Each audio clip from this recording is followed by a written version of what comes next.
I've been doing a lot more mountaineering and hill walking in recent weeks, and whenever I go for a decent day out, I always make sure that I record it in my logbook, so I've got a history of where I've been and what I've done when I've been there. As I was flicking back, taking a trip down memory lane through that logbook, it made me realise just how many years it's been since I was not only up a mountain, but actually spent the night in a tent up a mountain. I got as far back as 2006, which is when I left the army, and I haven't been up a mountain in a tent since at least 2006. At the time of this video, that's the best part of 15 years ago. So let's do something about that right now. We're off.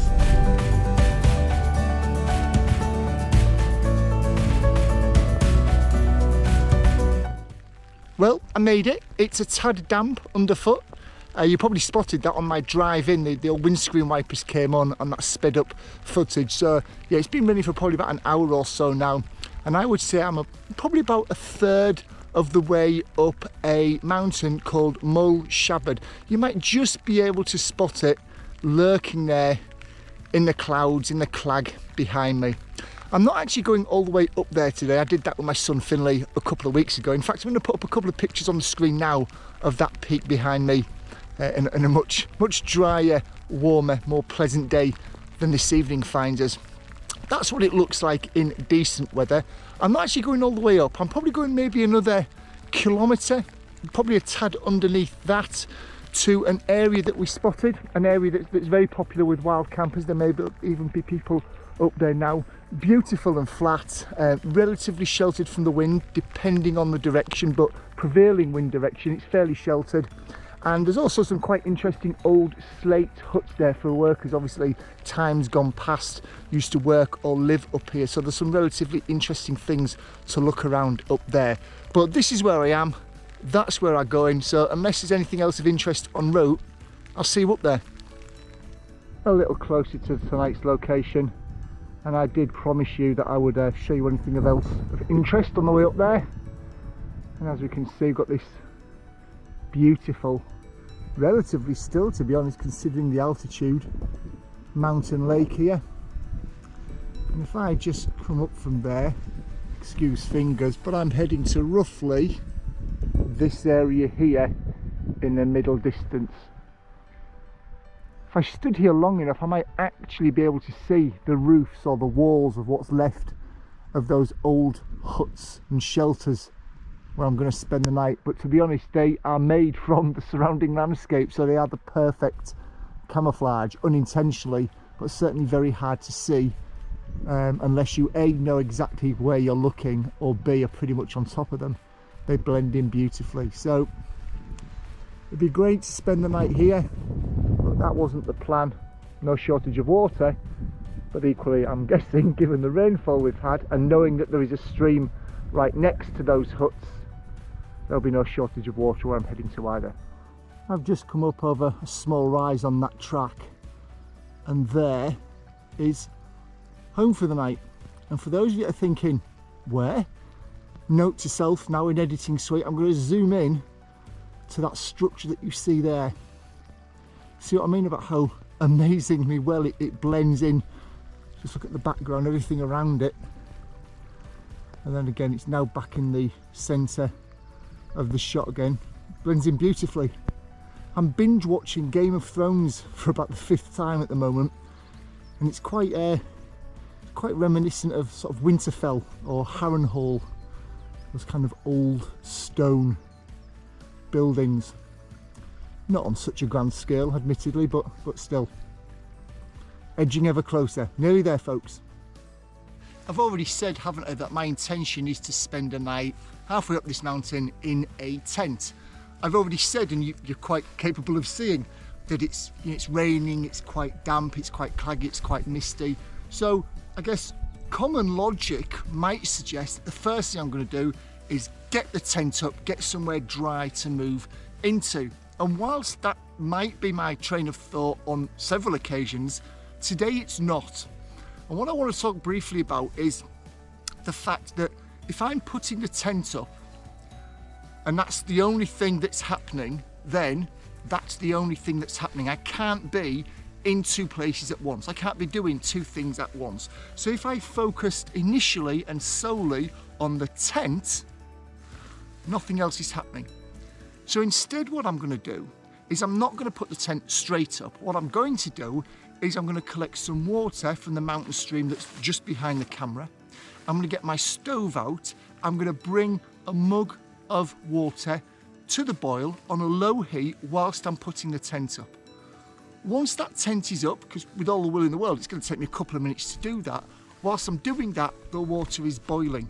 If the water boils as I'm finishing the tent, brilliant, I've got a hot brew. If the water boils whilst I'm putting the tent up, I can grab a quick sip whilst I'm still putting the tent up. Concurrent activity is what it's known as in the military, and it just allows you to make the most of your time out here without having to do everything sequentially. The more things you can have going on at the same time, theoretically, the more productive my time out here should be. So I'm going to dump my bag where I'm going to put the tent. I'm going to take my water bottle over, or I'm going to take my mug over to the stream and grab some water.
For me.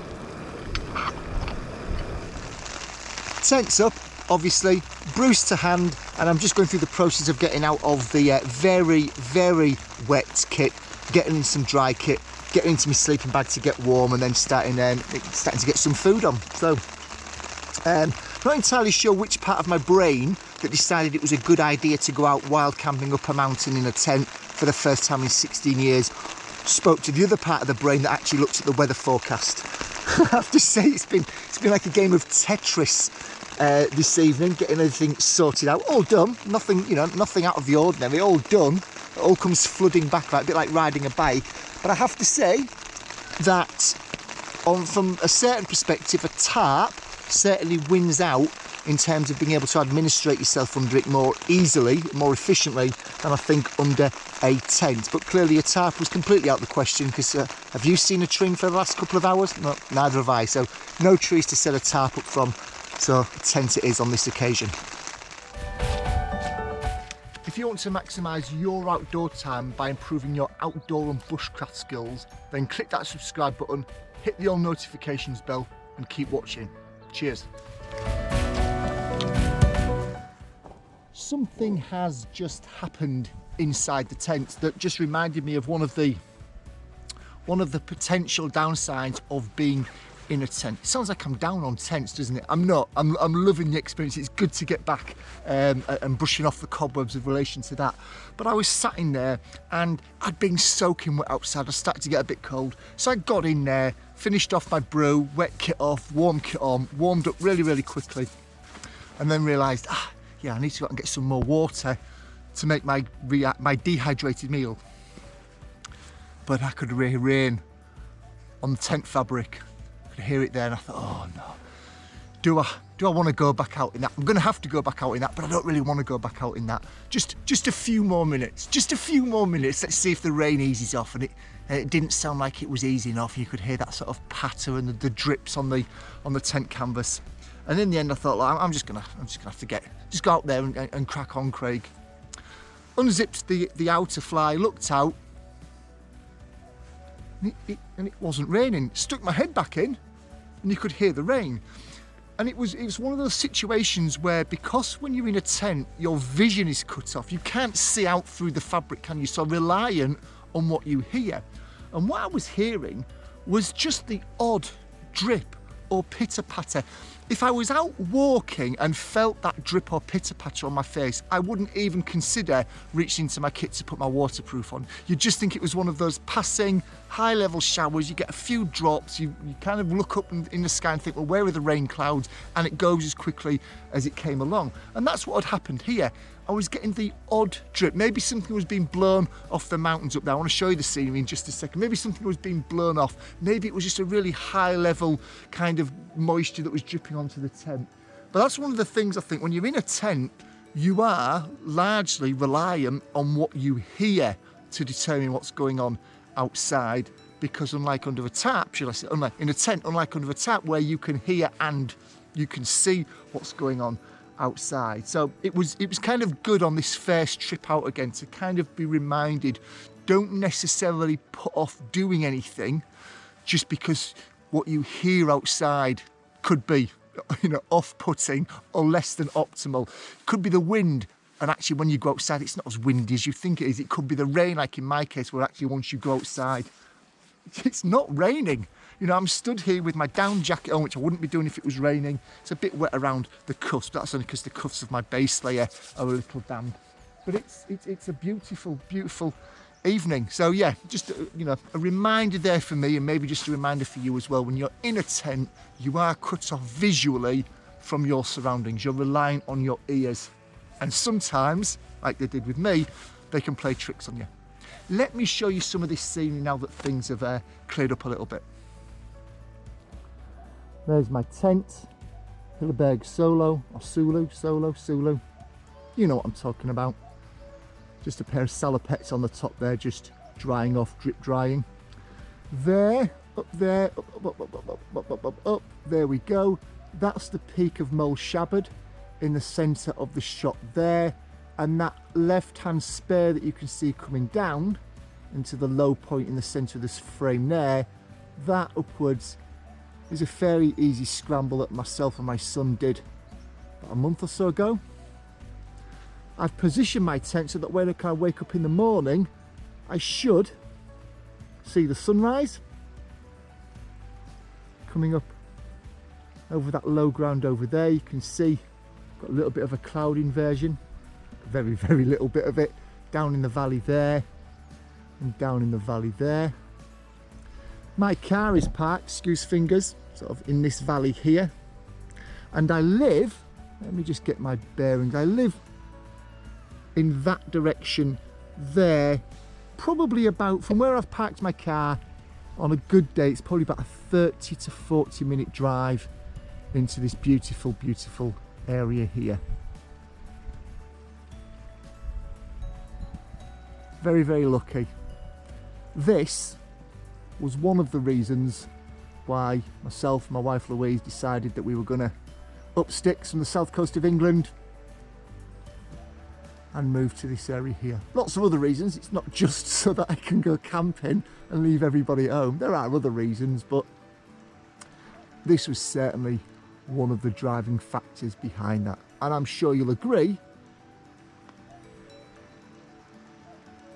it's a pretty attractive factor.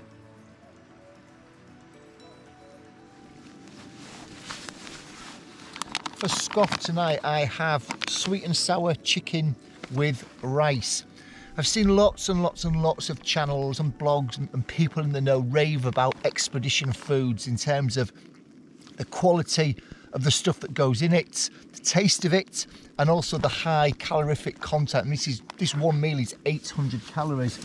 Breakfast tomorrow morning is 800 calories, porridge with strawberries. Quite interesting to just been reading the label, what else is there to do, right? And they're either made or they're distributed from my hometown in Hull, so claim to fame for Hull there. Sweet and sour chicken with rice. Let's see. Let's see what it's like from a business end perspective.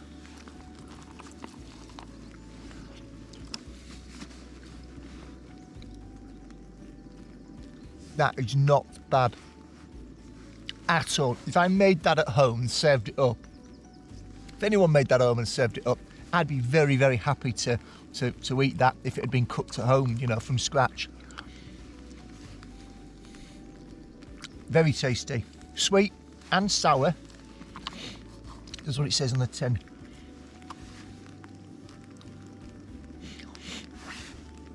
I'm not going to bore you with me sitting here chomping through it, waxing lyrical about how nice it is. It is nice. They are on the more expensive side of the dehydrated or freeze-dried, I think. They're freeze-dried? Yeah, they are on the more expensive freeze-dried of rations that are out there, of food that's out there. But I have to say, when I did sort of a comparison, because I'm a Yorkshireman, so I don't part with money easy, when I was comparing cost, star ratings, weight, calorific value that it gives you, these came out on top by quite a margin across nearly all of the comparison points, with the exception of cost, right? But that quality's got to be paid for. Very nice indeed. I'll also let you know what the porridge with strawberries is like tomorrow morning. Good choice. I'm the leprechaun. Yep, I'm bored and we've lost all light now. Well, all sort of natural light that's coming through the tent. I've stuck my head outside. It's definitely raining. It's not just the stuff that the voices that Craig hears in his head. So it's definitely raining outside. I ain't bothered to go back out now. So I've settled down for the night. One interesting observation before I sort of, turn the camera off and definitely stop bothering you for now is when I'm in a tarp in the woods, I always take with me a bivvy bag for a number of reasons, one of which is a sleeping bag, and even the tarp doesn't protect you from the sort of mist, that low-lying mist, any sort of mists moving through the woods, anything like that, that sort of general dampness and moisture that at certain times of the year can linger in the air. Don't need that within a tent, do I? So I've not brought the bivvy bag with me. Just, it's no big deal. It's just an interesting difference, one less thing to take. Yes, I'm carrying the tent, which is clearly more bulk than a tarp and a bivvy bag, although probably not a great deal more. It's a one-person tent, but just an interesting observation that I have no bivvy bag here tonight. So we'll see how we get on with that. I'm turning in for the night now, folks. Hang around because I've just put a brand new fresh battery in the camera, so still got things to talk about and a few things that I want to show you tomorrow morning. See you very soon. Morning campers, Heidi hi. The time is 5:12 hours. Yep, that was a 5 at the beginning. Sunrise this morning, some point behind me, is due to be at 5:17. So I've got just a couple of minutes before, fingers crossed, we get a fantastic sunrise coming up and over the horizon. Popped my head out a few times over the night and it was a pretty damn clear night, to be perfectly honest. I could see right out to sea. I could see some of the wind turbines and the lights that are going on out at sea. So it was a good clear night. Starting to cloud up a little bit down in the valleys. I think you might be able to kind of make that out. There we go, just behind me there. But in terms of actually out on the horizon, I can still see quite a few of the peaks some distance off, so I'm hopeful of a decent sunrise. Water's boiling over there, ready for my porridge with strawberries, so keep watching and fingers crossed you'll get a decent sunrise in just a couple of seconds.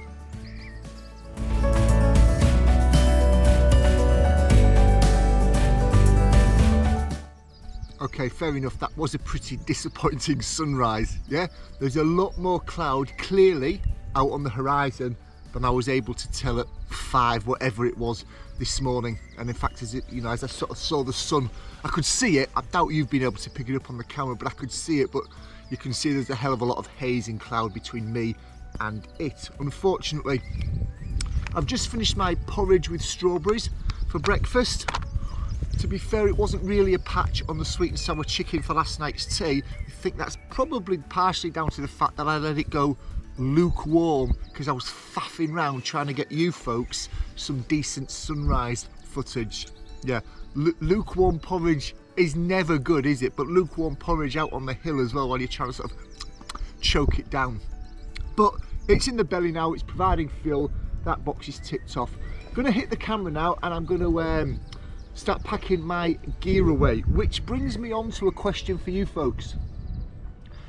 The gear that I bring out on the hills with me is in some ways very similar to the gear I take into the woods with me, and in other ways it's very different to the gear I take in the woods with me. So if you want to see the kit and equipment and my rationale for using that out on the hills, if you want to see a video about that kit and equipment, let me know in the comments below. If enough of you say, yeah, I'd be interested in that, Craig, then I'll certainly put together a video, probably in the not too distant future, to be honest, if the appetite for it is there, and I'll put together a video on that. But keep watching, because there's a few things that I've learned overnight, a few cobwebs that have been brushed away, and a few things that I've forgotten about that I've been reawoken,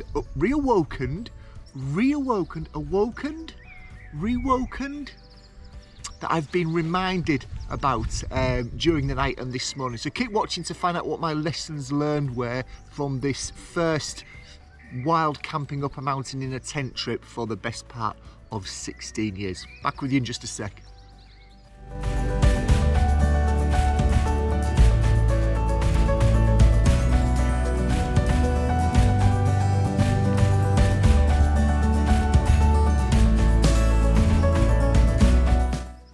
Let's talk about lessons learned, or to be more precise, things forgotten or not practiced enough. I'm not big-headed enough to admit that there are things that I've forgotten or that I perhaps didn't spend as much time prepping before I came out.